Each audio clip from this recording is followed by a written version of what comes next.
Chapter 23 of Heat, page 158. Maria Keeler walked to the start at the bottom of the sixth inning for the Clippers. Corey Allen was still in there pitching for the Robins, but this was it for him. Even if the game kept going, 6 innings being all you could pitch in the game in the playoffs, if you did pitch 6, you had to take one game and one day off before you could pitch again. The Robins coach, a little guy in the Yankees cap, was yelling as much now, Michael noticed, as he had when the game started, moving all his fielders around, infielders, outfielders both, as soon as Maria got down to first base. Manny always joked that he wished he could use the kind of electric fence that people use for their dogs at the Little League fields, so you could zap coaches if they went near the field for anything except making a pitch change. The worst thing that could happen now was extra innings, but nobody on the Clips bench, all of them with their caps turned sideways, rally cap time, was thinking about extra innings now that Maria was on base. They could think about ending the sucker right now. Nate Collins, the Clippers left fielder, bunted Maria to second. 1 out. Tommy Groney, the right fielder, grounded to second. Maria took third on the play. 2 outs. The last shot at Corey Allen. Bobby Cameron, the weakest hitter they had, at the plate. The Robins' third baseman moved in a little. When he did, Maria said to Michael, "Any strategy here I ought to know about?" "Soon," he said. "How soon?" "Right before you score the winning run, with Bobby hitting." "With Bobby hitting," Michael said. Bobby was only in the center tonight because the regular center fielder, Zach Fraser, was sick with some kind of summer flu. Bobby Cameron had been a decent player during the regular season, playing for the Willis Avenue Mets, but he stopped hitting almost as soon as the All-Stars started, and now completely clueless at the plate. He'd been up twice since Corey Allen and struck on both times on 3 pitches, both times making strike 3, swinging at the pitch over his head as if he just wanted to get at the bat over and get on the bench. Now Michael could see, just by the look of Bobby Cameron's face when he looked down toward third for a sign, wanting to know if he should take a strike, that he wanted to be just about any place on earth except facing Corey Allen with what might be the winning run on the third. Michael knew the look, because he saw it from guys having to face him all the time, back when he was a pitcher, not a third base coach. "Figure out a way to win the game," Manny had said. Mr. M said, "Hey," from across the field, gave Michael that take sign that Michael was supposed to give to Bobby. But instead of doing that, Michael called time, started walking toward the plate, motioned for Bobby to come up the line and talk to him. He could feel everybody on the field looking at him. He gave a quick look across to Mr. M in the first base coach box, Mr. M giving him a look of his own, like, "What's going on here?" Michael could have told him, if he could.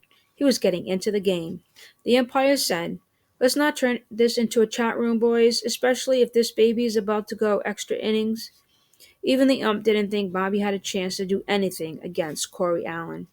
"I just want to go through the signs with him real quick," Michael said. Michael put his hands on Bobby's shoulders as a way of focusing him, the way grown-up coaches did when they had a conference like this. Bobby had a head smaller than he was, small and fast, a much better soccer player than he was a baseball player.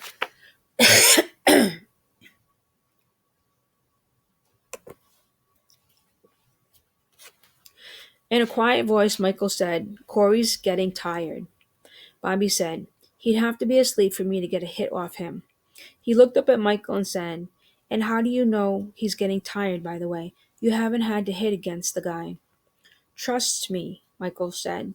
"Two people here know how tired he is, him and me." He's dropping his arm.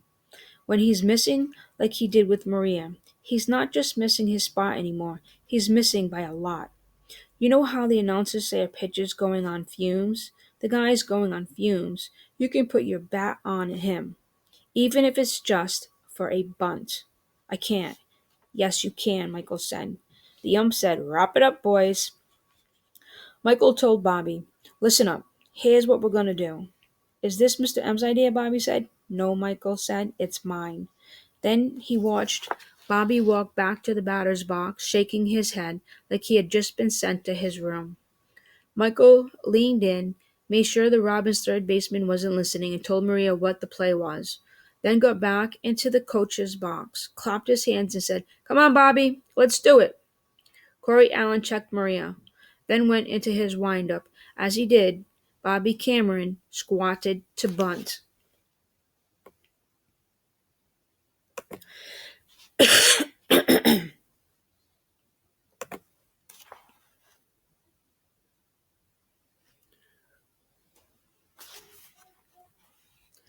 Just about every member of the Robins, in what sounded like half the neighborhood, yelled, "He's bunting!" Their first baseman charged. Their third baseman charged. Corey Allen charged for the mound. He didn't need to. Bobby bunted at the ball and missed it by about 2 feet. Now Corey Allen was the one shaking his head as he walked back to the mound, like he couldn't figure out what Bobby was thinking, trying some kind of squeeze play on him with 2 outs. Michael leaned toward Maria and said, "Same deal." Bobby squared again. Nobody needed to yell this time. Everybody just charged the way they did the pitch before. And they watched as Bobby missed again. 0-2 count. Michael looked across at Mr. M, standing there at the first base coach's box, arms out, palms up, not looking at Bobby, looking at Michael again, clearly mouthing these words, "What are you doing?" Ignoring him, Michael took 2 steps toward third base, said to Maria, "Be ready to run home when he puts this one in play." Maria was watching Corey Allen. Out of the side of her mouth, she said, "When he puts the ball in play?" Michael told her what he told Bobby Cameron. "Trust me."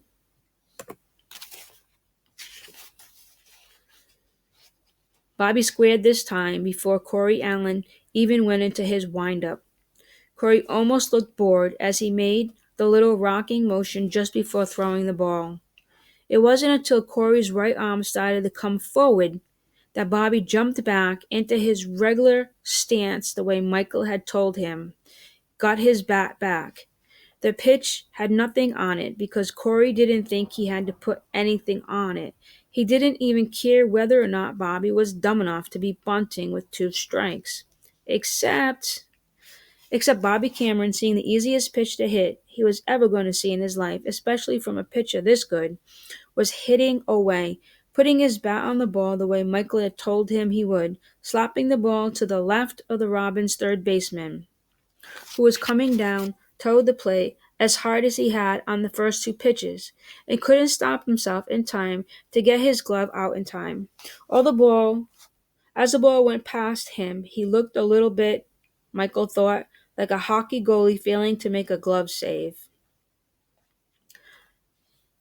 The ball was past him, barely making it to the infield dirt next to third base. Maria was already across home plate when the Robins shortstop, racing for the ball, picked it up bare hand and threw so wildly across the diamond, trying to get Bobby at first.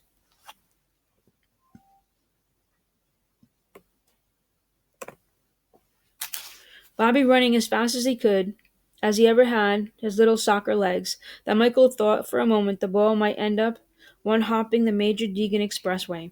Clippers 1, Robins 0, game over. Michael felt happy for everybody on the team. He really did. And for a few seconds there at the end, when he was halfway between third and home, running right along with Maria as she tore for the plate, watching their third baseman roll himself over on the grass so he could watch the ball slowly roll away from him. Michael almost felt as if he was in the game. Almost. And he had to admit to himself that it didn't stink watching the Robins coach start yelling at everybody at once, even if nobody on the Robins had done anything wrong.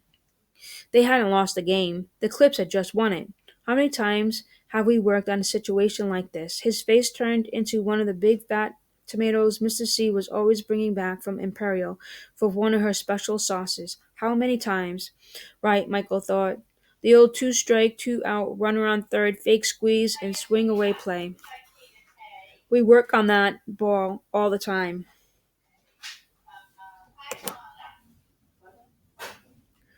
Michael walked away from the Robins bench across the infield, stopped at pitcher's mound, found himself going there like it was the most natural place in the world for him to be, watching the Clippers celebrate from there. Half the guys were still around Maria. Manny, Michael couldn't help noticing, looking more excited as having a good reason to hug Maria than he was about winning the game. The rest of the clips were a big pile over behind first base. Little Bobby Cameron finally crawling out from underneath them, looking happier at the moment than Michael had ever seen on a baseball field. Bobby looked at Michael standing there on the mound, then, pointing at him, and didn't say anything, just mouthed a single word: You.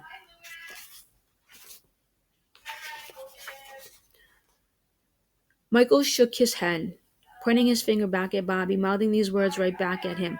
No, you. Then he felt a hand on his shoulder and turned to see Mr. M right behind him on the mound. I know you don't want to hear this, Mr. M said, and I know it could never be enough for you, Michael, but you did as much as anybody to win this game. Players win the game, coach, he said.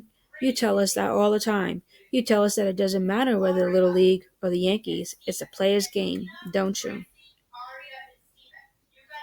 Mr. M said, I do.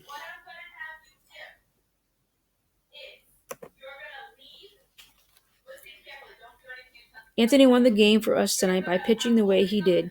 Cal pitched down to the jam against Corey Allen. Mayer worked him for a walk when he needed a base runner. Then Bobby finally did something he told me he couldn't do. That was the coolest part of all. As cool as them beating those guys. Mr. M tried to correct him. Us beating those guys. Michael grinned then and did a Manny. Made his two thumbs and his index finger in the W. Every single member of the Clippers knew what it meant. Whatever. Okay, Mr. M said, you got me there. But I do have one piece of information that is guaranteed to make you feel better. That coach over there with the other team, Mr. Bender, the one pouting like a kid who just lost his video game privileges, Michael turned on the mound. The Ramos must have cleared away from the bench as soon as he stopped yelling at them. Now he was sitting at the end of the bench all by himself, staring at the Clippers players, still celebrating on the field as they were already going to Williamsport.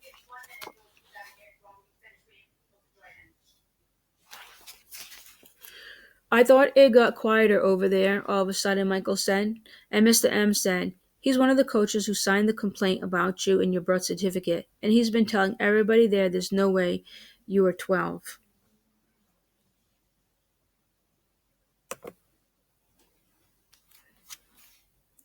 But he doesn't even know me, Michael said. We know him, though, don't we?